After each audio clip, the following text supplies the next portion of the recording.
நம்முடைய பாவத்தின் எண்ணிக்கை நீங்கள் யோசிச்சிருக்கிறீங்களா? எத்தனை பாவம் நீங்கள் செஞ்சுருப்பீங்க? கடவுளுக்காண்டி ஒரு புக்கை திறந்து காமிச்சிட்டாருன்னா, ஐயோ போதுமே. அவருடைய பிரமாணங்களுக்கு விரோதமாக செஞ்ச பாவம், சிந்தையில், வார்த்தையில். யோசிச்சு பாருங்க, சின்ஸ் ஆஃப் கமிஷன்.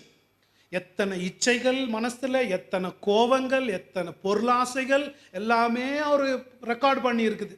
பாவமாக ரெக்கார்ட் பண்ணியிருக்கு. அதெல்லாம் லிஸ்ட்டு போயிட்டே இருக்குது. கம்ப்யூட்டரில் பார்த்தீங்கன்னா கோடிங்கில் ஓடுற மாதிரி லிஸ்ட்டு ஒவ்வொரு நிமிஷமும் ஓடிட்டு இருக்கு.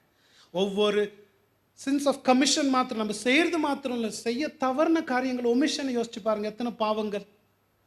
உன் தேவனாகிய கர்த்தரை முழு இருதயத்தோடு அன்பு கூறு. அன்பு கூறாத போதெல்லாம் நம்ம பாவம் செய்கிறோம். எப்போ அன்பு கூறுறீங்க? முழு இருதயத்தோடு. மூச்சு விடும் போதெல்லாம் முழு இருதயத்தோடு அன்பு கூறாது, அப்பெல்லாம் பாவம் தானே. அந்த பாவத்தினுடைய எண்ணிக்கை யோசிச்சு பாருங்களேன். கற்பனைக்கு நாட்